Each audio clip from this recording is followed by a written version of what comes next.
Hey guys, welcome back to the channel. My name is Dimitri, and this is my journey to playing No Limit Hold'em professionally online. So yeah, I got a whole bunch of pre-flop scenarios that I want to look at. It's been a couple days since I made my last video, so I took like 5 days off. So I'm not really sure where I'm at, but um, we're gonna go through the range builder on GTO Wizard and go through the pre-flop scenarios that I just showed you. And once we're done with that, I'm gonna look at my scores. I should probably be writing down my scores in this Excel sheet, but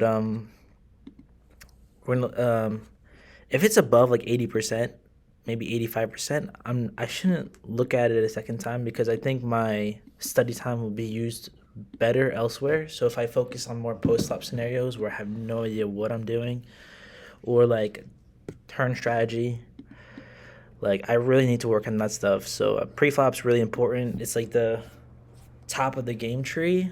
So I definitely want to look at it a decent amount, but I'll be making higher EV. I'll be learning a lot more if I look at post flop scenarios. So yeah, that's definitely what I'm about to do, and I'll check back in once I go through a few pre-flop scenarios. Hey guys, I'm back, and I'm gonna go over what I've learned so far.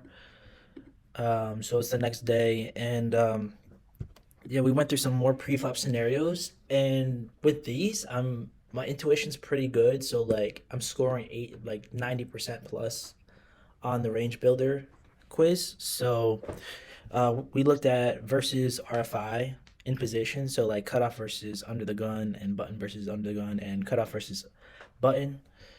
It seems like a lot, but it's crazy how precise we can be. Yeah, I wrote it down right here. But we can get precise with a lot of these situations in the pre-flop game tree. So it's pretty cool to look at. But yeah, my intuition is pretty solid. Let's see. So if we and then this branch of the game tree talks about how if we raise and someone else three bets us, what do we do versus that three bet? So we open early position. What do we do when cutoff raises us? What do we do when we raise on the button and small blind raises us? So I looked at a bunch of scenarios, and I don't know it well enough to explain it, but my intuition is good enough, so I'm decide to continue and look at other spots post flop, like I said. And so just finished looking at a spot on dry board textures in three bet pots. I'm gonna organize this a little bit better, but okay, we're starting off this tab by looking at three bet pots. 7, 3 deuce rainbow, small blind versus button. And again, I'm just focusing on a common scenario, which is like small blind versus button. We'll learn what adjustments to make versus other positions, but I literally don't even have a baseline strategy, so that's what I'm trying to build. And yo, so small blind, when small blind three bets and big blind calls, and then the board runs low, low, low. Like we miss a lot because we're three betting a lot of high cards in general, and so we're really relying on our pocket pairs to protect our betting range and our checking range. So, but the problem is we don't have pocket pairs that often. We have high cards way more often. So I learned that we can bet at like a 40% frequency, which if you learn frequencies, there's only 100%. So there's only 100% to learn. It's not bad learning frequencies if you're brand new. So I kind of have a good idea of what like I can just RNG using a chip. And I'll probably make another video about how I RNG when I play poker, but it's pretty easy. If I roll 40% or less, then uh, I will just bet my hand. And so yeah, we bet a lot of overpairs. We polarize by betting some ace high through queen high, and then we also check a lot. And okay, let me pause for a second and talk about theory. GTO, right? The reason why like the range builder looks like this, I'll show you what it looks like. Like it like we're checking some, we're betting some. It's because it's playing a balanced strategy. So if we only bet our strong hands, then our checks are super weak because we only check weak hands. Every time we check, we have a weak hand because we bet all our strong hands. So we have to check our strong hands so our checking range isn't attacked. But like it doesn't have to be that precise because no one's playing like a solver. So I decided in my strategy I'm just gonna check 5 to 10%. So if I roll 10 or under, I'll check my strong hand. But otherwise, I'm gonna bet my strong hand because no one's really paying attention. The only time they're really paying attention is if you notice you check and they insta bet. That means they're attacking your checking range, right? So if they're attacking your checking range, then you have to check more of your stronger hands to trap them essentially. So yeah, it's all this. It's mind leveling and whatever mind games, if you will. So yeah. That's kind of what I realized. But at least now I know what the default strategy is. So obviously we're betting our pairs, which is what everyone's doing. A lot of us are betting our ace high through queen high, but probably way too often. So just know that we have to dial it back. When we check, the button bets 50%, so they're attacking our checks for sure. And the size that they're using is small, so we get to continue versus small bet a lot of the time. Like they're betting everything. They're betting everything 60% in general, but ace high is betting 40%, king high is betting 50%. So they have a lot of garbage in their range. And versus that, we're calling. And you got to be careful versus passive opponents because a passive opponent won't even bet their garbage. They'll under bluff. So if they're under bluffing, their bets are stronger. And now it's getting too complicated for somebody who doesn't know poker so well. So yeah, I'll summarize this. I learned how to play dry board textures. All right, guys. I'll see you in the next clip. All right, guys. So I just got finished looking at dry board textures or a singular dry board texture, 7-3 deuce. So we're just gonna use that strategy for every single board texture because our strategy is so simple at the moment. But I decided like I'm curious. So what do we do small blind versus button if it's like a scary board texture out of position? This is a board texture I would consider scary because it's so wet. King 10-6 it hits both people ranges in my opinion. So especially live. But you can see right away from the solver that we're betting. So it looks like we're betting a mixed strategy. All that means is we're betting large and we're betting small. We're just going to ignore this medium size. So we're either betting large or small and basically 100%. We're going to ignore that 6%. Make it simple, 50-50. That's good to know. We can just use RNG to bet the hands, but we can just see what the sets are doing and in general what sets we have so it's easier for us to find the ranges when we're playing. So these are the over pairs, just aces only. Okay, we have a lot of top pairs. You can see ace king plus like king 9. It looks like we're betting large with the strongest hands, and we're betting small with the mega nuts and some like king 9 stuff. We're betting small with medium under pairs. Okay, we're betting small with second pairs. We're betting. We know for sure we're betting. So we're 100% betting small or big. And it looks like we're betting small for all these medium strength hands. And air. Our air is actually ace high. You can see right here, ace high. This is ace high. Ace high is air. We're betting probably mixed. So we can just mix our air between large bet and small bet. And in general, we're betting small with these medium strength hand stuff and large with the nuts. It's kind of weird. How is our yeah, good hands, you can see good hands. How is our small bet size not getting attacked? So let's see what happens when I'm gonna translate this into the Excel sheet after I make this clip. Let's see, we bet small with a medium strength hand, let's say. Okay, and in general, the button's calling. What is he raising us? He's raising us with king, queen, like top pair stuff. He could have a set, obviously, and top pair, but in general, he's calling. Ace high, betting very low frequency. So he has a bunch of calls for the versus small bet. Okay. So let's look at this is a good time to look at turn strategy because there's a couple turns that can come out, right? A straight turn card, a flush turn card, and a brick. So let's see what we do on all those turn cards. So let's look at so we're gonna call that's the mode action 60%. Okay, let's first look at a flush card. Okay, we slow down a lot. Okay, that's very interesting. What bets? Sets. Even sets slow down. That's crazy. Because when the flush comes out, even sets slow down. So we check a lot. We slow down a lot. Let's check. And then he bets kind of big. What is he betting? Betting with two pair. You can see he bets with. He has straights. Two pairs. Very interesting. We can look at that more closely another time. Let's just learn what happens, I guess. The small line check. Okay, here we still slow down a lot, but we're pretty much betting large. What checks? A lot of stuff checks. Top pair checks a lot. Okay, second pair checks a lot. So the kings, the aces check. Third pair bets a lot. What the? I've never seen this. Third pair. Third. Pair. Oh, okay. So straight blockers are betting a ton. That's crazy. So we're using a large size, and we're polarizing between two pair plus and third pair. It looks like. Very interesting. Okay, that's cool. Lastly, brick. So yeah, this we're barreling a lot. We still polarize. We still have two sizes. Let's just see what's going on here.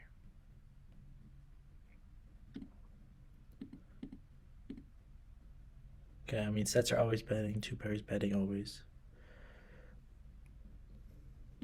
Overpair. We're just mixing. Let's just say 50-50. What's checking? Ace highs checking. Okay, we give up with a lot of ace highs.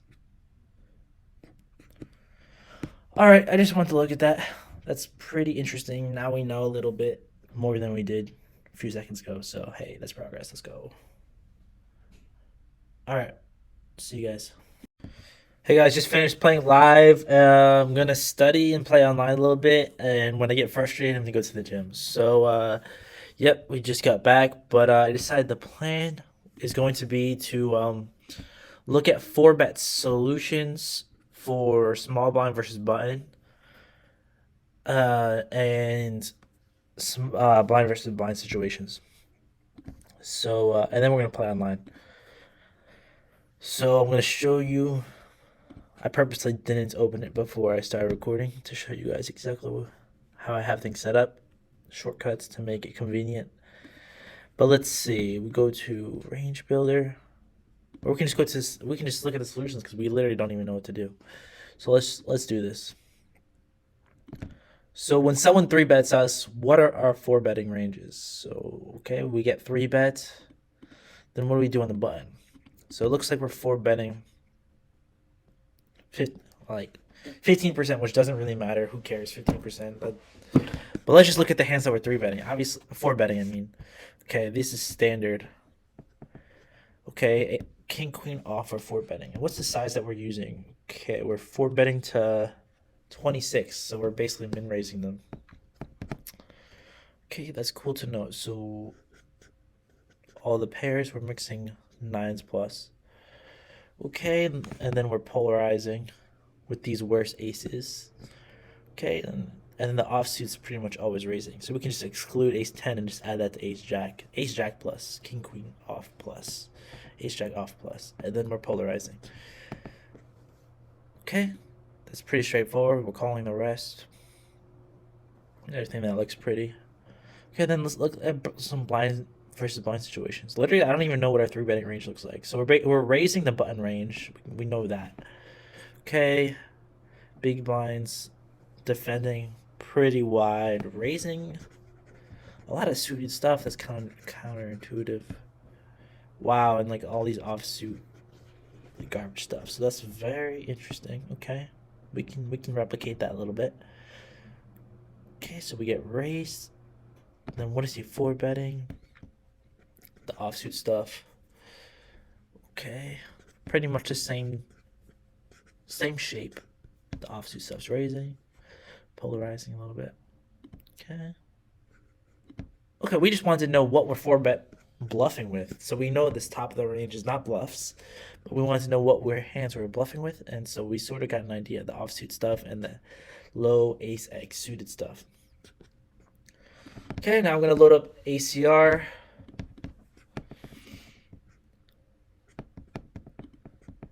And what I've been doing is playing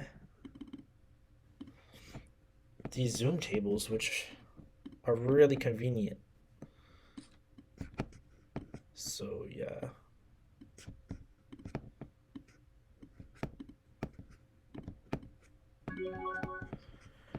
Alright, and so we're gonna be implementing those 4-bet ranges as we play. Ooh, we should not snap fold there.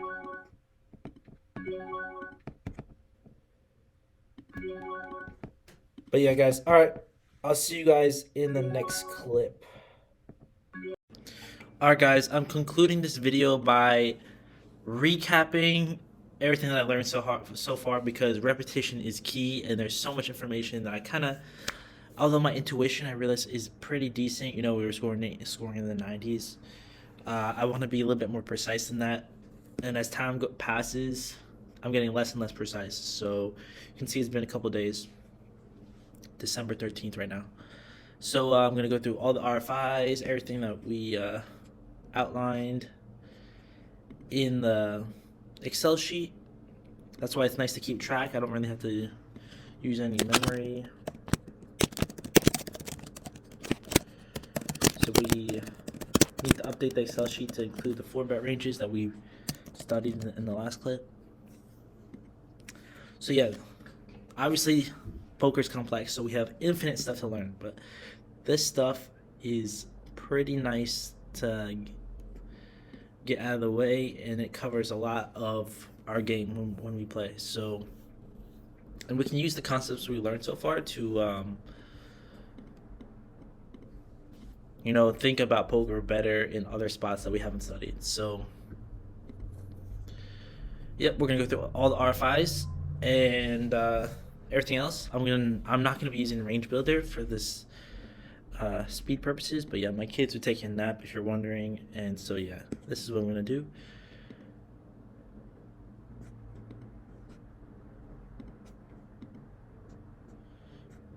Okay. We're studying simple ranges, by the way, 2.5x. Simple. No limit hold'em 50. You know, we should look at 500. 50 is more realistic for our stake purposes. Alright, so here are the ranges.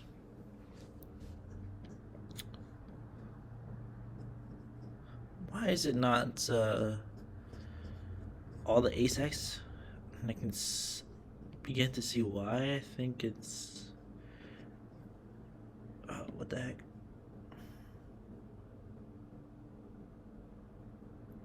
Simplified. Okay, I couldn't tell you why our okay, I see. Alright, we just selected the wrong branch. Okay, standard. Looking at more the outside hands, but for real, when we're playing Zoom, those fringe hands don't actually matter, and especially live don't really matter. Like, all these hands are close to 0 EV. I mean, they're plus EV, but very little plus EV, so not super important to get those precisely down.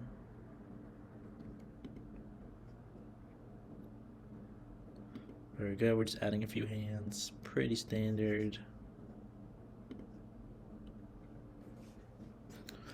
Okay, very nice. I think I was getting this wrong. Everything else is good. Okay, now let's look at big blind defense.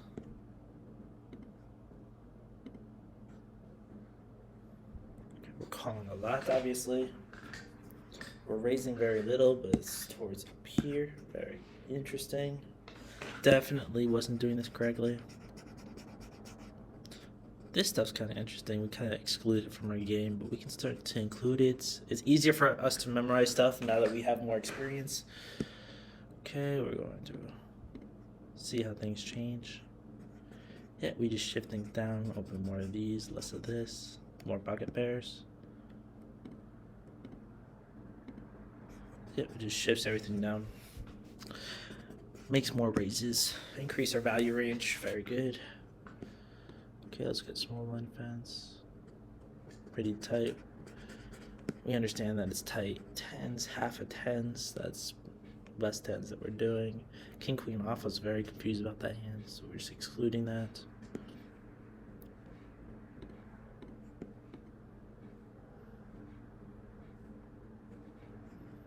Okay, pretty much standard. Just adding a few hands.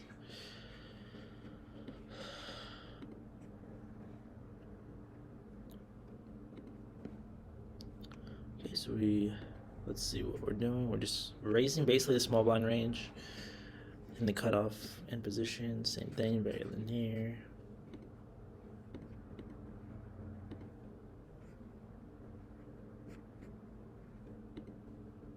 So here, with the button raising, 7.5x, obviously. Including more of these ace-x hands now. King 9, very standard. So that's versus opens. Now let's look at 3 versus 3 bets.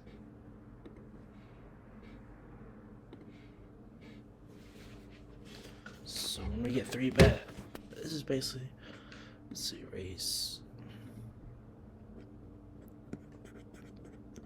Pretty standard. Jacks is kind of confusing. Okay, basically 50%, 50% up here as well. Okay, 50% of everything. With a 10, it's kind of dicey. Really tight range.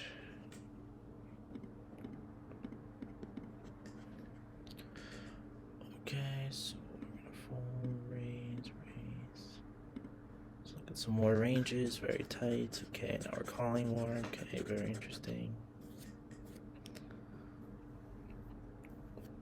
Nothing surprising, since we're very familiar with the hand matrix at this point. Let's see, raise, okay, fold. Okay, let's see. Here we're calling some, raising standard. Very good. Let's just look at the difference here. Yeah, we're just being tighter. Calling less. Okay. And then we can just look at our